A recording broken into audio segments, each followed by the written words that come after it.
So welcome to today's course.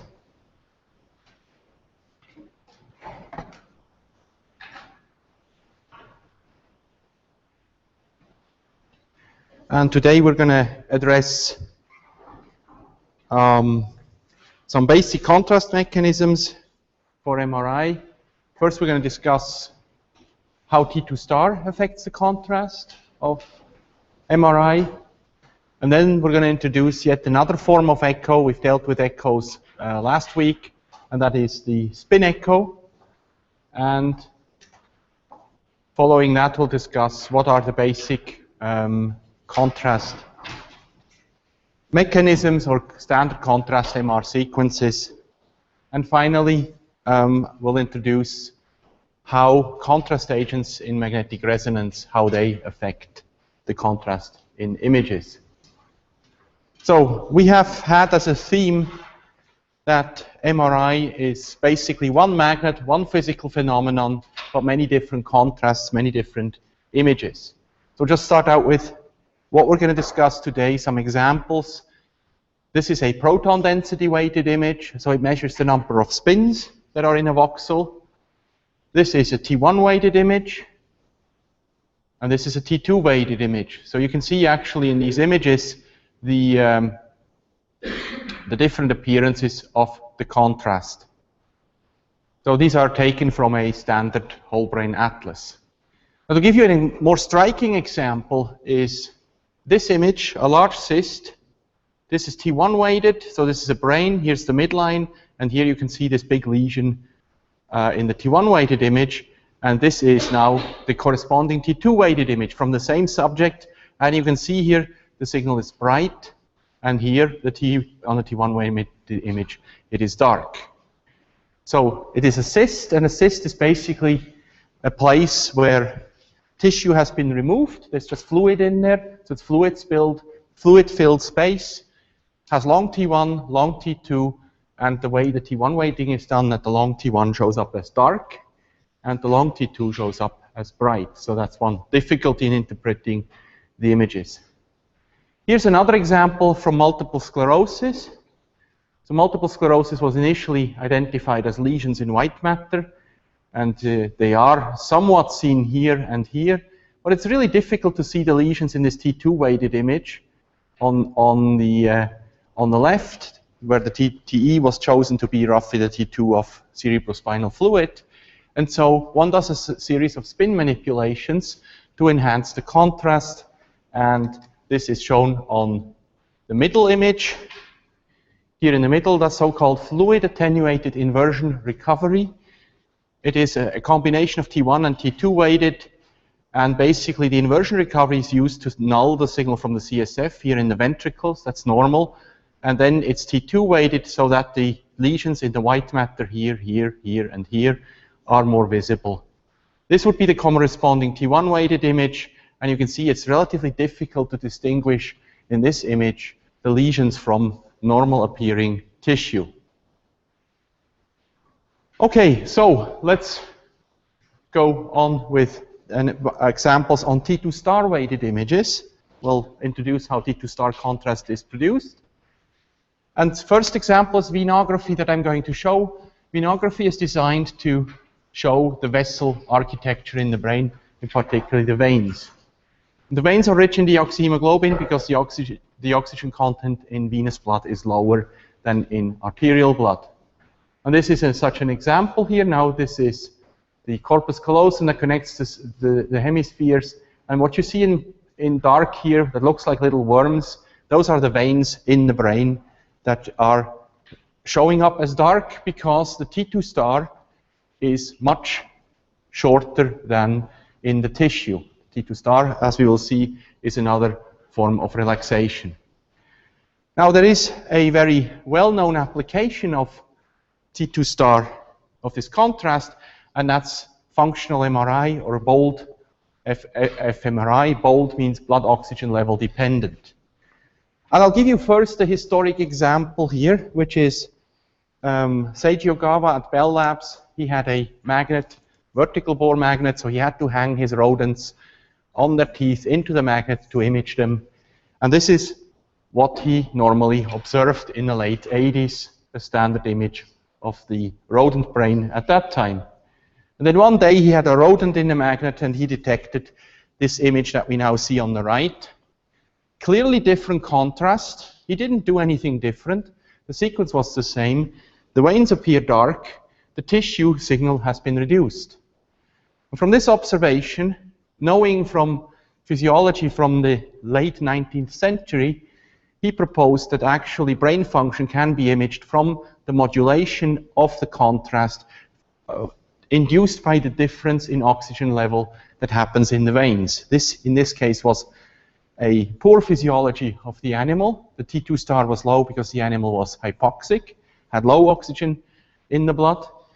But from brain physiology, from the work of Roy and Sherrington in the late 19th century, he also knew that when brain is activated, blood flow increases, and therefore the deoxyhemoglobin content in the veins must decrease. So this must be a contrast that modulates, or this must be a mechanism by which the contrast in the image is modulated, and he hypothesized that with this method it is possible to directly observe brain function. And so that was some 25 years ago. And this is what it looks today, what the data sets look like. This is a standard anatomical T1 weighted image. Here are the eyeballs. This is the midline. And what you see in color code is essentially from these T2 star weighted images that indirectly measure the deoxyhemoglobin content in the brain, a deduction of which brain areas are activated with this particular stimulus that was done here. Okay, so before we start into explaining contrast, I want to give it another try in explaining the spatial encoding with MRI. So it's a slightly different view. We'll just rehash it for a few minutes, and then we'll go on and talk about the basis of bold fMRI, the T2 star contrast, how this is measured. So we ended last week's course with the gradient echo sequence, so we'll just go through it very quickly. There's an RF pulse, there's a slice select gradient, there's the slice select gradient rewinder that just ensures that anything that magnetization at dephases in this period here is rephased, so it generates an echo here, and then there's a frequency encode gradient or readout gradient. Those are the basic elements, and we can divide such a pulse sequence into different phases. Phase 1 is excitation. Excitation meaning that the magnetization that's along Z is being tilted into the transverse plane with a alpha degree RF pulse. And then we have the third step, that's frequency encoding. That's done with this gradient here. This is the dephaser, and this is necessary to generate an echo, which is shown here, the typical signal that's seen. And this happens at this time point defined by this area plus this area, the sum of the two being 0. So the integral from here to here is 0, and so this defines the effective echo time of the sequence, which we denote TE. So now we can say, well, during this time when the computer digitizes the signal, we'll call this time period T2. It's time. We all agree there's time evolving in there. We'll just call it T2. Small t2, of course. And so during this time, we have an evolution of the signal, which is given, the signal of T2 is given by the signal transverse magnetization at the position x at time 0 times the evolution term under T2. This is proportional, of course. There's all the RF in here, and we'll just take a gradient along x for simplicity. So this gradient here is assumed to be applied along x. So this just means it's oscillating. There's a frequency linked to the gradient strength, the position, and the time. That gives you the phase as function of the frequency gamma g x, and then times time, that gives you the angle in the complex plane. So that's what this signal, these oscillations here are. So it's a sinusoidal signal. And so the signal of T2 and the magnetization along x are linked by Fourier transformation, because this integral that I have up here, that's already looks very much like a Fourier transformation. let's forget about scaling factors and all that stuff. So the magnetization, now we can call this the Fourier variable. So the pair, we've talked last week that there are, in Fourier transformation, there's always there's always a pair of variable, time, frequency, space, k, space, etc. They have different denomination. That depends on how you've seen it before in your second year analysis course or in third year of courses. But we can say, okay, to the time t2, the Fourier transformation of the signal as a function of t2 produces a function that we can call m of omega 2, and this is essentially the magnetization along x. And this magnetization along x represents all magnetization at a given position x integrated along y, because all magnetization that's at a given position x along y will add up to the same signal. You can't distinguish it along y, so it sums up. This summation is an integration, and in the end, if you express it this way, that's just a summation along y. So the magnetization at the position x is equal to the sum of all magnetization at this position x along y, because they all contribute to the same frequency, can't distinguish it, and that is the radon transform. Okay, so how can one reconstruct an MR image using the radon transform? So essentially, one can take a gradient along x and y, apply it simultaneously with this relationship. So gradient x is given by cosine phi g, gradient along y sine phi times g. G is just some gradient amplitude that we won't change. And this just gives us a gradient now that's not along x, but that's tilted with respect to x by a certain angle phi. And that now gives us a radon projection that's now tilted by the angle phi with respect to x. And so therefore, with this, we have introduced the measurement by radon transforms. We can generate a sinogram, just like we've seen for CT, SPECT, and PET. One can, in principle, reconstruct the image in that way. So we're producing a second dimension here, in addition to the direction along the projection. So this will be tilted by this angle phi. We're producing the angle phi as a second dimension, and that gives us the two-dimensional image or a sinogram. And that we have seen a while back, that this is actually through the central slice theorem is also linked to scanning K-space and Fourier transformations. If you go back to the course on CT, you'll actually see that there I've already used the K-space formalism. Okay, so I'll try to make now the link, and that actually what we're looking at is a two-dimensional time signal, that we have two time dimensions. So what I want to make the point here is that phase encoding, like I've introduced it last week, is just another form of frequency encoding. Now, frequency and phase are linked. The frequency is the time derivative of the phase. We've talked last week that we increment the phase with the phase encode gradient step by step, and that this produces in the computer a data set that just looks like if you had done the frequency encode along the other dimensions. I'll try to take another slant here. So we have in this part of the sequence, we have the second step, and that's phase encoding. And I'll just, instead of drawing the gradient here, I'll draw it down here. Very simple. The phase encode gradient is turned on for a certain amount of time, tau, and so the magnetization after this delay tau in the nth step is given by the magnetization, transverse magnetization before, times this dephasing term, which is given by the gyromagnetic ratio, the position along y, and here I'll just assume as an example a gradient along y. And in this example, I've assumed that the gradient is stepped each time, each tr, by delta gy magnitude. Doesn't matter what the magnitude is for the sake of the argument. So if we do this n time in the nth step, then the gradient is n times delta gy. The dephasing is given gradient times position times tau times gyromagnetic ratio. That gives us the phase. And so that's the effect of having this n step of gradients. So, and the experiment that we discussed last time was that each time after each TR, the gradient is amplitude of this phasing cogradient here along y is changed by delta GY. And the argument was that this creates frequency encoding. This may not be obvious. Here's delta GY, the decrement or increment, and one does the experiment like this. So now what I want to introduce is, if we look at the phase term, we have n times delta GY times tau. That's this term here. I'll just rewrite it.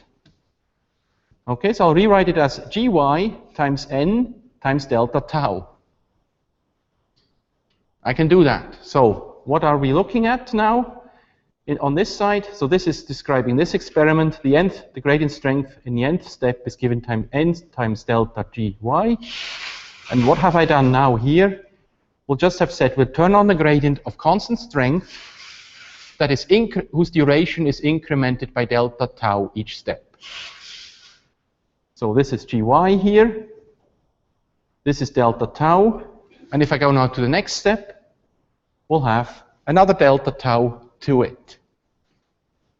Okay, so instead of, because the effect on the phase is the area under the gradient. So it's either n delta GY tau, time constant, and the amplitude of gradient is changed. That changes the area. So that's changing, if you will, the y-axis of a square function. Or I can keep the y-axis, the amplitude of the gradient constant, and increase step by step the duration. And so on. Here's the gradient.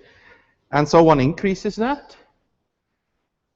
And so what does the signal now look on the right side with this scheme? So the transverse magnetization at the beginning times e to the I gamma, the position y, gy, which is now constant, times n delta tau.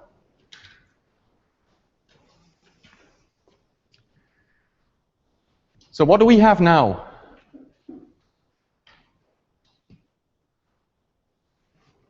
Well, I can now define n delta tau as time t1. This is a time dimension. Okay? So this is now discretely sampled time at time intervals n delta tau. And I'll define that now as t1, small t1. That's another time dimension. And now I have a two-dimensional signal that depends on two time variables, t1 and t2. And so if we have a signal that depends on two time variables, it's obvious we can do a Fourier transformation, two-dimensional, and we get a magnetization. That's magnetization as a function of omega 1 and omega 2. So omega 1 and omega 2 are the respective Fourier transfer Fourier pairs to T1 and T2.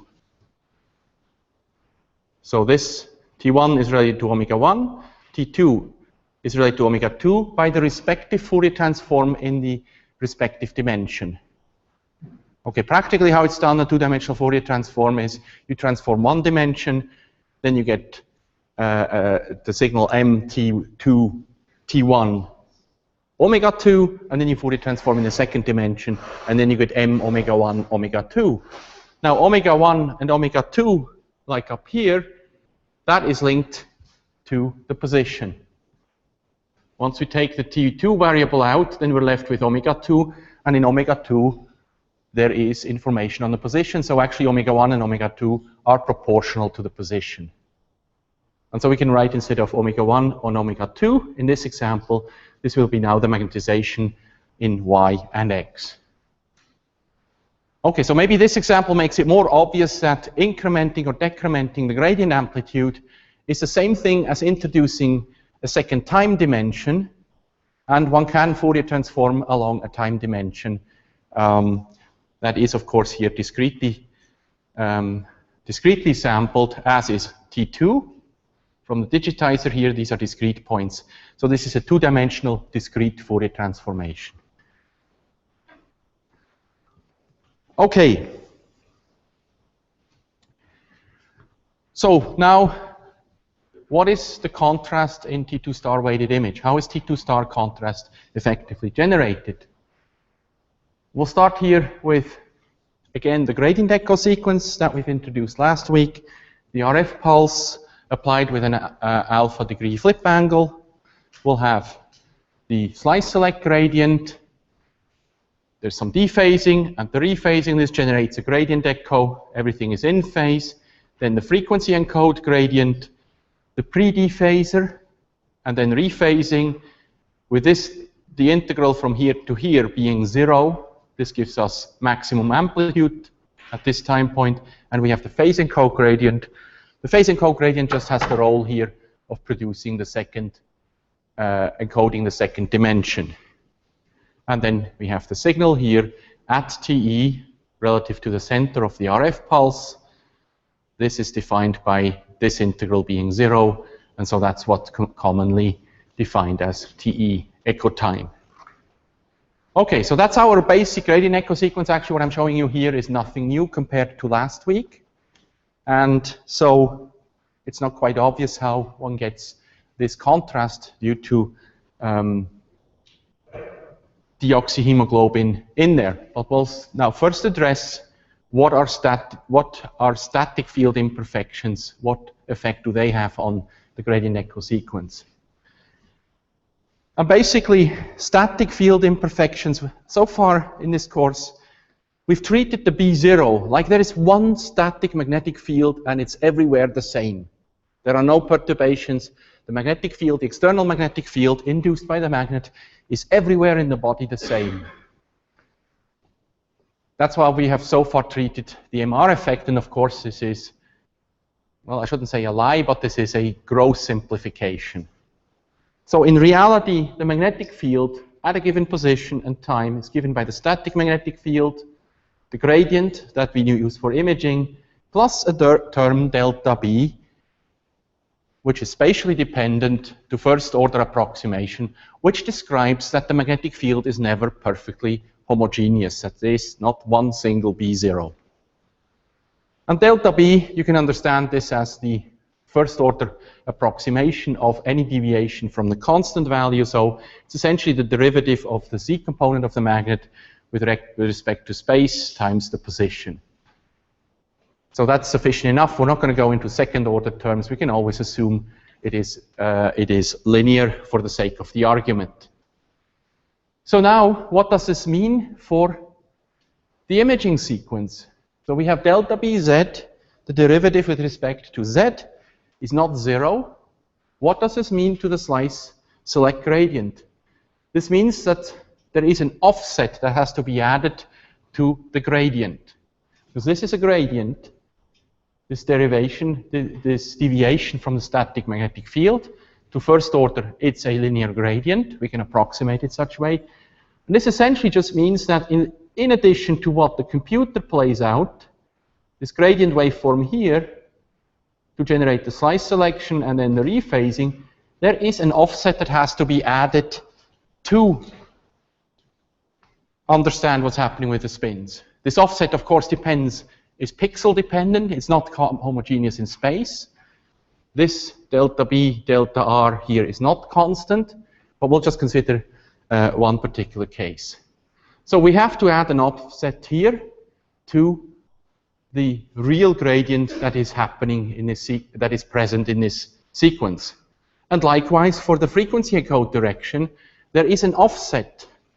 What the computer thinks is 0 for reconstructing the image is actually not 0. It's slightly different from 0. There is a pre-existing gradient along X, and the same for along Y. Okay.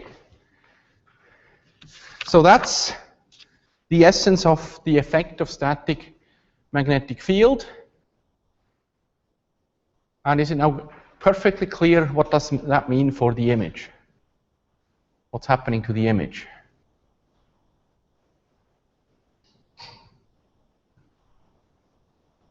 I take this as a big no, which is perfectly understandable because it's not so obvious what it means. You can go through some math and you'll find out what it means. Actually, the elements, I've introduced them last week, and I'll reuse them, but we'll do it without much of a mathematical treatment, with just an argument of what is the effect of the gradients. The key argument is, remember that we said if there is just gradients that are being applied, whether you apply the gradient simultaneously or beforehand is the same thing. It's in the end the integral of the gradient that describes the effect on the signal. So we'll try to recreate this argument here. And so we'll just start out with what is transverse magnetization at the echo time TE. That's the transverse magnetization at the beginning, times the effect of all the gradients that are happening, so all these gradient forms. That's from 0 to TE, the gradient of T times R times dt, the integration. That's the total effect of the gradients, and here we mean the gradients that the scanner is playing out. Then we have the effect from 0 to TE of this imperfection here, the delta B. So delta B times gamma times dt, this over time gives a phase. Okay, so the frequency is not constant, it's not always the same. And then, of course, at the end is the T2 relaxation here. We'll forget for the moment for the T2 relaxation. I'll come back to that, how we integrate that into the description of the phenomenon. Okay, so now we're concerned only on the effect of this imperfection here onto the amplitude of the signal at TE.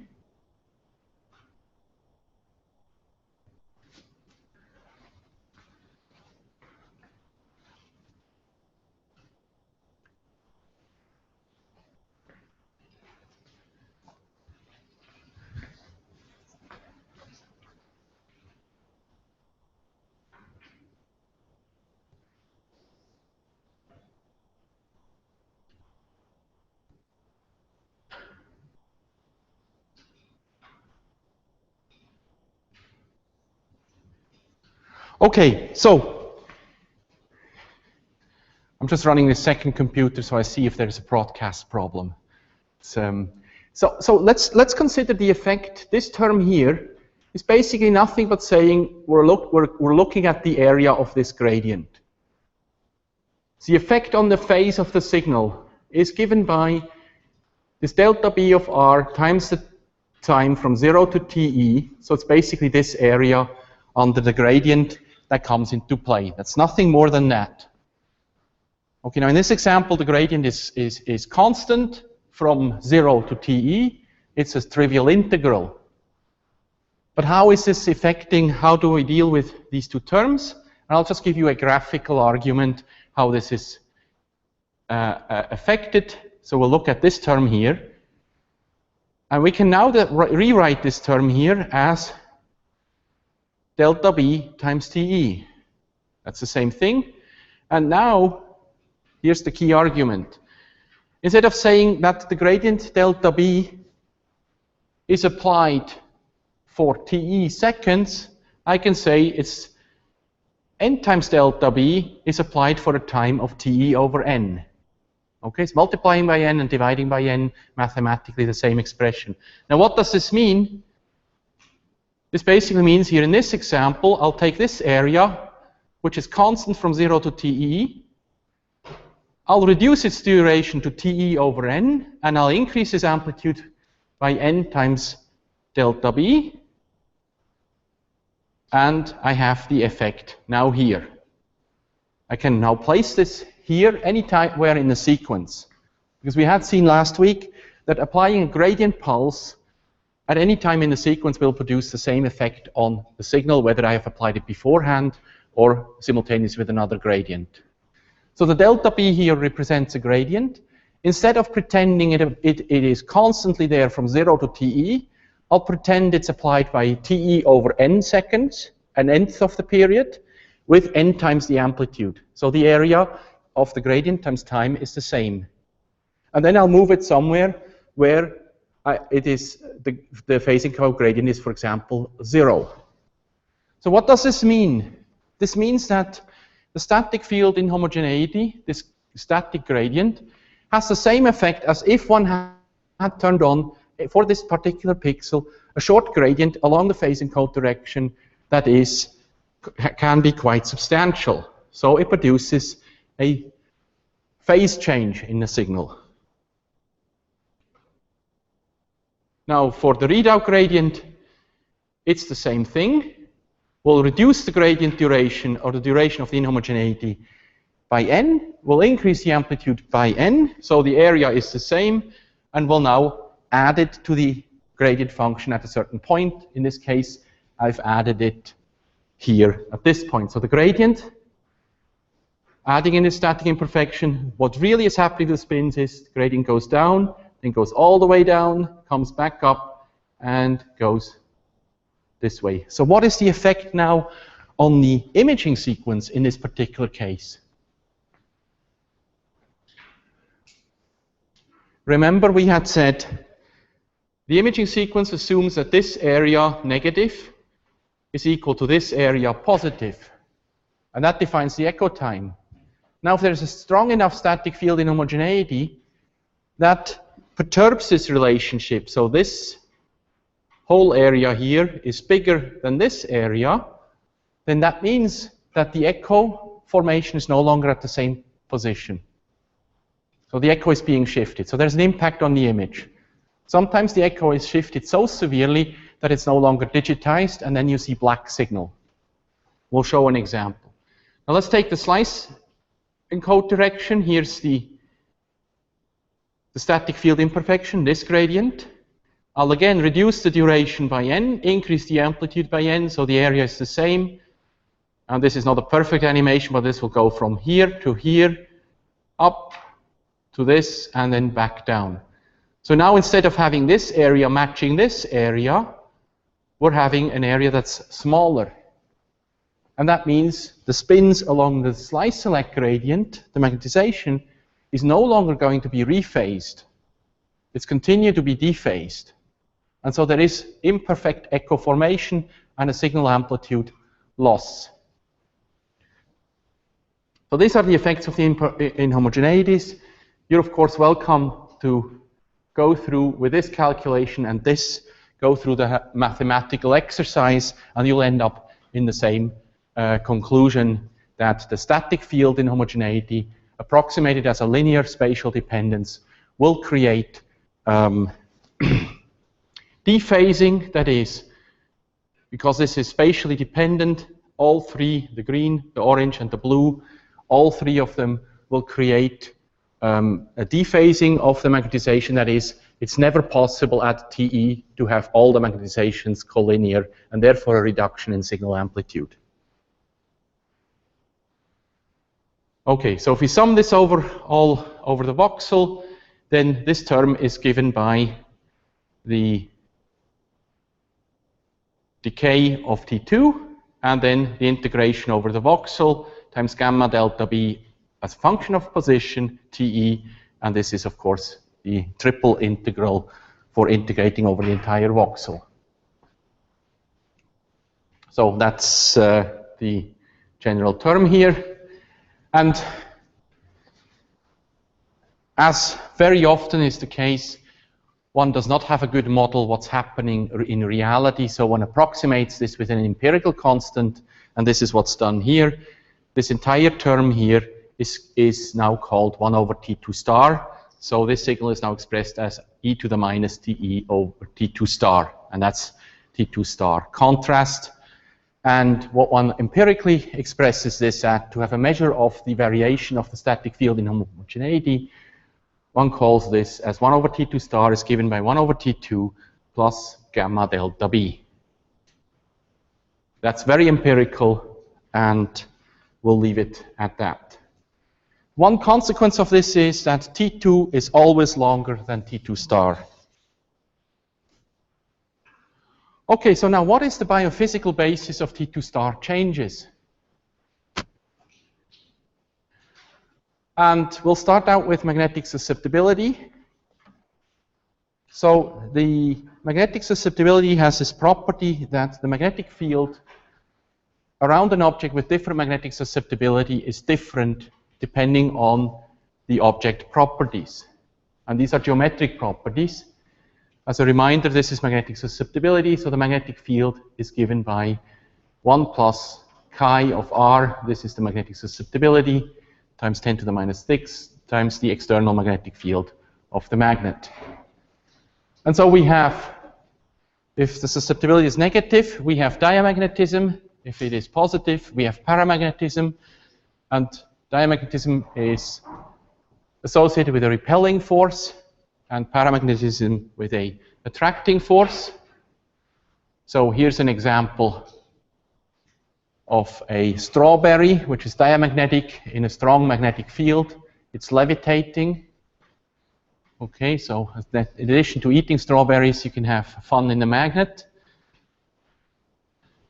Okay, there's a more drastic example, and that's this one. That's the Canadian frog. It's a small, tiny frog that they put above a neodymium magnet, and it's diamagnetic, so it's repelled by the magnet, and it's levitating in midair.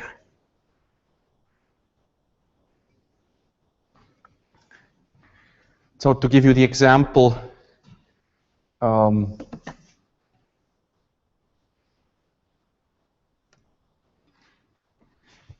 in the course,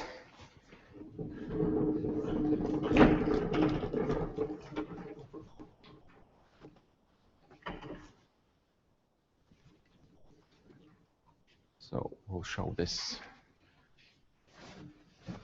Actually, this is better seen on the screen.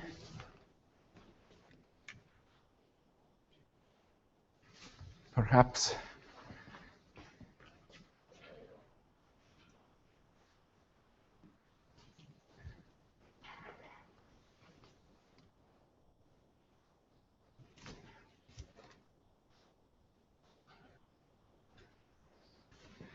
So what I will show here on camera 1 is, so if you look on the screen, you will see that there is a little object that is floating. So that's actually a paramagnetic object that's between two magnets and that is floating. So you can see it here on the side. And on the second camera, okay, this is not very interesting. This is the magnet here. This is a little ferromagnetic strip that keeps this diamagnetic sheet floating. Okay, I mean attached, and now I take the magnet away, so it's unclipped, and you can see that this is floating on the screen.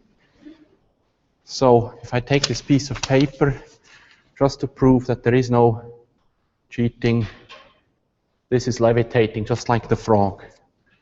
So this has similar properties as the frog or the strawberry.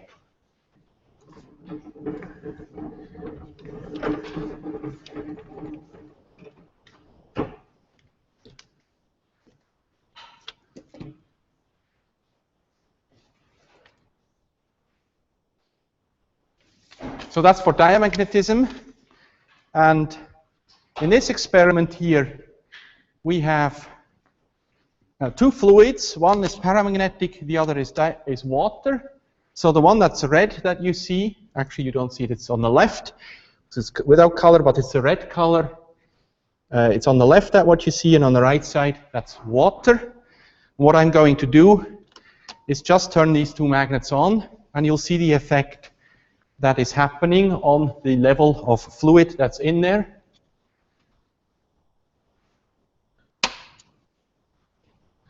So on your left, paramagnetic fluid attracted by the magnet is pulled up. On the right side, the water, weakly diamagnetic, is repelled, so it's slightly pushed down. If I turn it off, of course, they go back to the same level as required by gravity.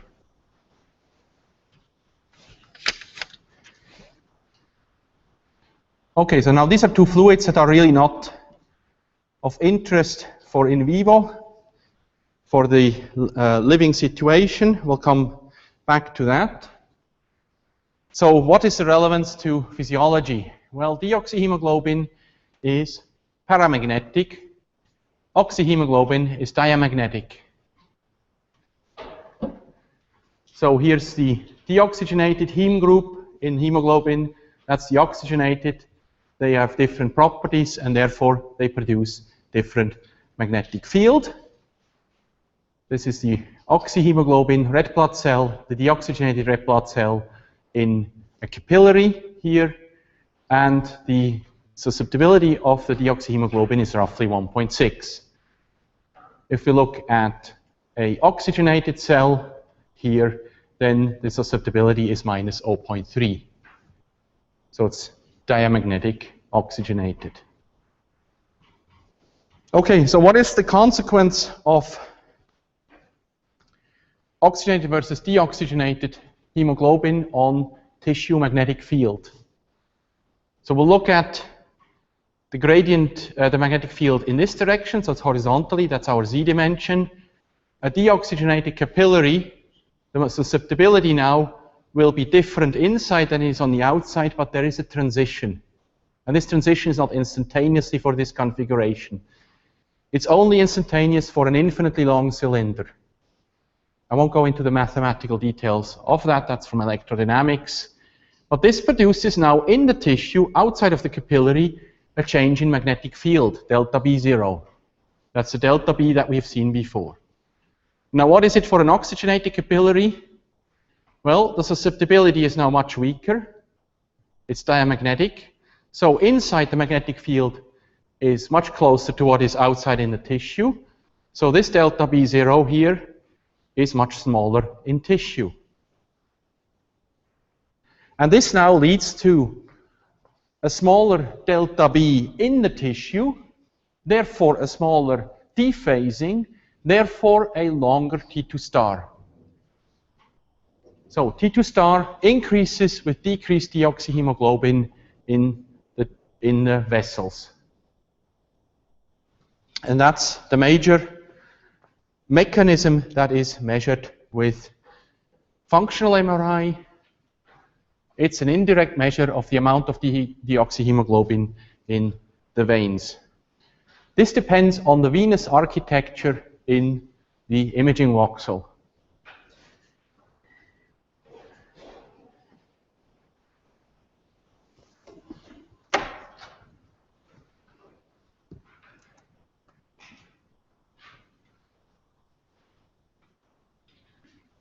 Okay, and I want to demonstrate one last experiment because it is illustrating our fate in a way, and it's illustrating the magnetism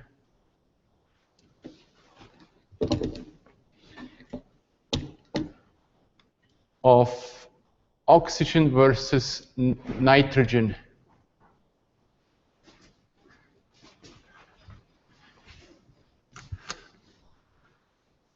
So what you see here is an electromagnet producing a very strong magnetic field. So I will turn it on in here. And what I'm going to do is now pour liquid nitrogen over it.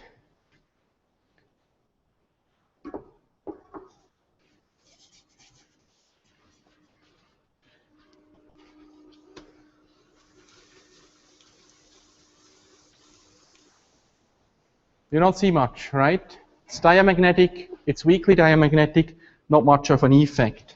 Now, I hope that this is liquid oxygen. Unfortunately, much of it has evaporated, but I hope this will demonstrate the effect. Do you see how it's hanging for a few seconds between the two magnets? I'll try this again.